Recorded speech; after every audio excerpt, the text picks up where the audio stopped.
Okey, yang bab 7 ni ialah koleksi bahan pusat sumber sekolah. Okey, kita lihat pada yang pertama iaitu dasar pemilihan buku dan bukan buku. Jadi, kita ada dasar dia, bagaimana cara membuat pemilihan buku. Kemudian kita lihat pada prosedur pemilihan koleksi buku dan bukan buku. Kita lihat jenis-jenis buku yang kita hendak pilih. Dan kita mestilah ikut kepada nisbah yang ditentukan oleh KPM, iaitu bagi sekolah rendah nisbahnya 1:15 dan rasio bagi sekolah menengah ialah 1:20. Okey, kita pilih juga bahasa-bahasa yang diperlukan. Mungkin pada sekolah tersebut, di pusat sumber sekolah, cikgu-cikgu ada mata pelajaran Mandarin, Jepun, Perancis dan sebagainya. Jadi, cikgu boleh pilih beberapa bahasa yang sesuai untuk menjadi rujukan di pusat sumber sekolah cikgu. Dan sebagainya. Dan seterusnya ialah pemilihan dan pemolehan bahan buku dan juga bukan buku serta alat-alat yang kita beli. Biasanya pihak KPM ada senaraikan bahan buku yang telah dinilai dan dicadangkan untuk sekolah membeli buku-buku tersebut.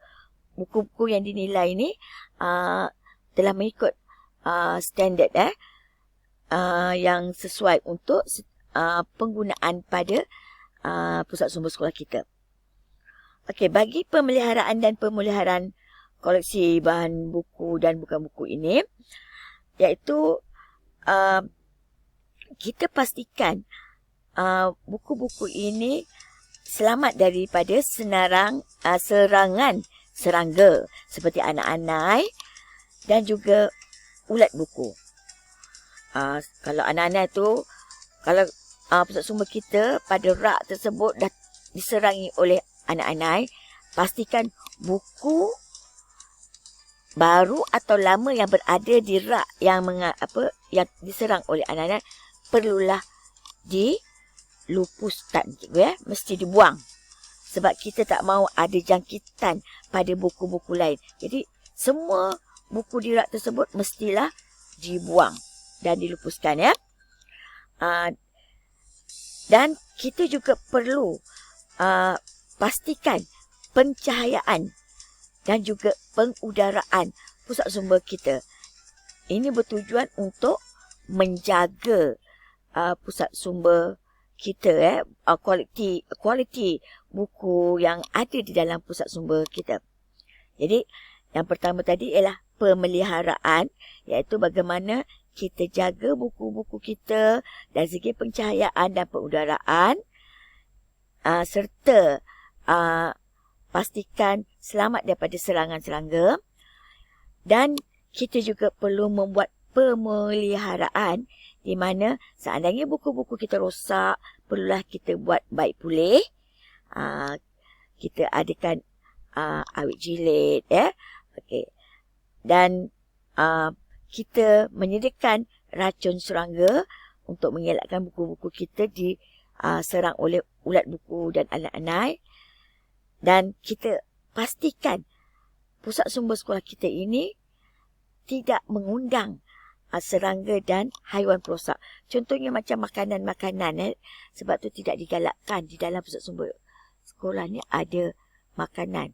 Bila ada makanan akan mengundang serangga seperti lipas,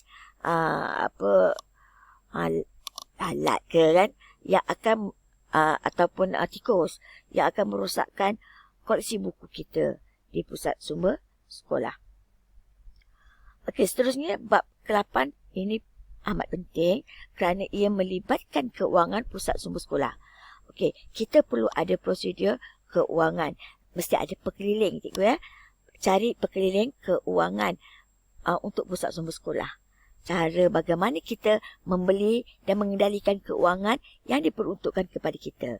Jadi, kita perlu tahu punca keuangan kita. Biasanya pusat sumber sekolah mendapat dua sumber kewangan dari kerajaan. Yang pertama ialah PCG dan kedua adalah yuran khas sekolah. Okey. Kedua-dua punca wang ini perlu dihabiskan dalam tahun semasa. Okey. Cara perbelanjaannya kita rujuk pada perkeliling, cikgu ya. Kita bukan sewenang-wenangnya boleh beli. Contohnya macam nak beli langsir ke, nak beli kerusi, macam itu tak boleh gunakan PCG, PSS. Ya. Dia ada prosedur dia, cikgu.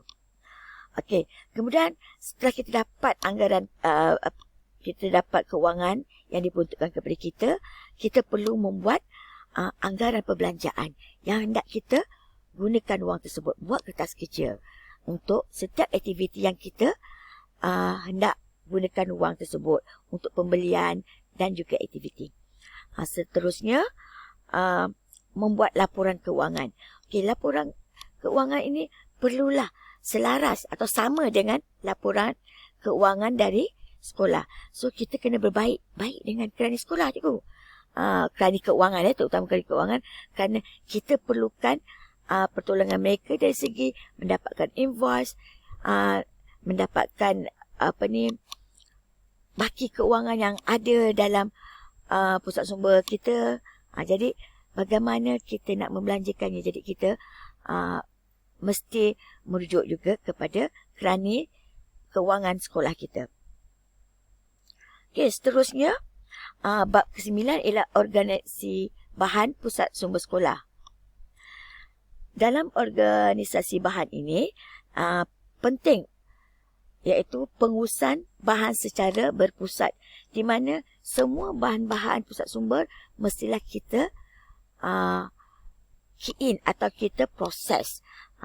Kita utamakan dulu bahan pembelian menggunakan duit PCG pusat sumber sekolah. Kemudian kita dapatkan sekurang-kurangnya invoice, salinan invoice panitia yang membeli bahan buku dan juga bahan bukan buku, untuk kita tahu apakah yang telah dibeli oleh panitia supaya tidak bertindan semasa hendak membuat pembelian. Sebab tu dalam mesyuarat jadual kos induk, kita boleh minta panitia nyatakan apa yang dindak kita bantu mereka untuk pembelian bahan bantu mengajar. Okey, seterusnya ialah sistem pengkelasan. Okey, kebanyakan buku-buku atau bahan ini perlu dikelaskan. Kita menggunakan sistem pengkelasan Dewey. Kalau cikgu tak berapa mahir, biasanya dalam buku-buku dalam halaman verso, kita ada maklumat katalog dari Pustakaan Negara. Di situ ada sistem pembelian Dewey yang ada nombor tu. Seterusnya, proses teknik. Okey, proses teknik nanti saya akan terangkan dalam slot untuk proses teknik lebih lanjut lagi, cikgu ya. Pengkatalogan. Pengkatalogan ini bagaimana kita menulis, cara kita menulis dalam kad katalog. Tapi biasanya kad katalog ini kita dah tak gunakan. Sekarang kita dah banyak menggunakan OPAC dan kita key in dalam sistem otomasi. Okey, kemudian kita kena pastikan di mana lokasi bahan itu hendak diletakkan. Jadi, kita, dengan berpandukan daripada sistem pengkelasan Dewey tadi, kita letakkan koleksi buku mengikut rak 00 hingga 900, ya cikgu. Jadi, di situlah lokasi bahan kita letak.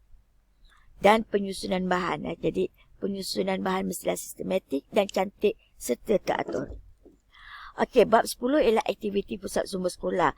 Okey, yang pertama ialah mesyuarat atau taklimat kita adakan kepada AJK kita, kepada pengawal pusat sumber.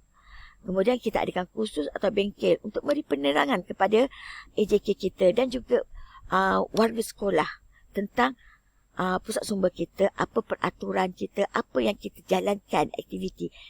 Kita perlu adakan kursus dan juga bengkel kepada mereka, terutama pada AJK kita. Kita adakan aktiviti atau pertandingan. atau program perkembangan staf. Kita adakan program perkembangan staf terladap kepada AJK dan guru-guru di di sekolah kita dan juga pengawal pusat sumber. Adakan program orientasi pusat sumber, lawatan, gotong royong, pameran, minggu pusat sumber sekolah, promosi, program panitia mata pelajaran, aktiviti galak guna PSS dan banyak lagi aktiviti. Ini terpulang kepada cikgu untuk menjalankan aktiviti pusat sumber cikgu. Seterusnya bab 11 ialah stok dan inventory pusat sumber sekolah. Di sini kita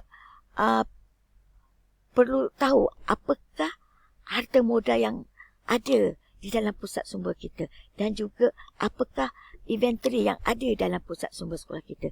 Jadi pengurusan harta modal kita menggunakan QPA 2 iaitu borang yang disediakan.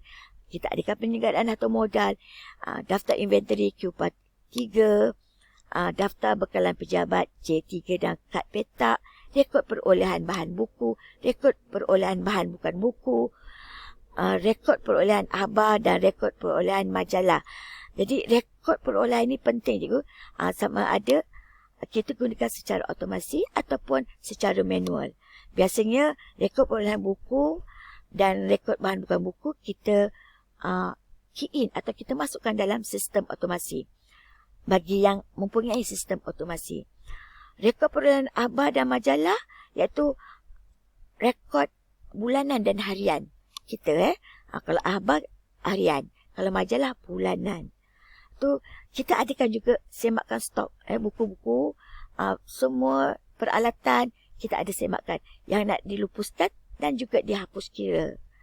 Dan akhirnya ada daftar pergerakan harta modal dan inventory. Jadi di mana kita letakkan barang yang kita dah beli, kita letakkan mungkin contohnya globe ataupun organ manusia, kita letakkan di makmasan. Jadi kita kena tulis dalam daftar pergerakan harta modal dan juga buku pergerakan. Jadi di sini amat penting kerjasama dengan pegawai aset atau guru aset ya. Macam daftar inventory dan harta modal ni biasanya dilakukan oleh guru aset. Pelupusan adalah buku-buku yang dah rosak, kita hendak lupuskan. Kalau hapus kira melibatkan barang atau peralatan yang hilang, kita kena report polis. Jadi kita kena buat hapus kira. Baik juga, seterusnya ialah sirkulasi ataupun edaran bahan pusat sumber sekolah. Sistem sirkulasi iaitu sistem pinjaman dan pemulangan. Jadi kita kena pastikan bagaimana cara peminjaman dan pemulangan. Ia mesti berlaku cikgu. Jangan tak dilakukan. Walaupun kita menggunakan sistem otomasi, seandainya berlaku trip ataupun tiada bekalan elektrik, sistem sirkulasi perlu dijalankan. Kita buat secara manual, iaitu tulis dalam buku ataupun dalam mana-mana fail supaya pinjaman dan pemulangan tetap berlaku walau tiada elektrik. Okey, seterusnya keahlian. Bagaimana cara keahlian kita? Adakah keahlian kita menggunakan kad? Kita kena nyatakan. Dan kita adakan juga pinjaman berkelompok. Ini membantu guru-guru, terutama guru bahasa Melayu, bahasa Inggeris yang hendak menggunakan kamus atau dictionary. Mungkin murid tak bawa kamus atau dictionary, kita boleh buat pinjaman kelompok. Jadi seorang cikgu akan pinjam mungkin 20 buah kamus untuk digunakan dalam PDP mereka. Ataupun kita berikan untuk kelas relief. Jadi buku-buku ini boleh dibawa ke kelas semasa relief untuk buat bahan bacaan. Ataupun kita juga boleh letakkan apabila ada satu aktiviti buat pinjaman kelompok ataupun kita berikan pinjaman kelompok kepada cikgu-cikgu.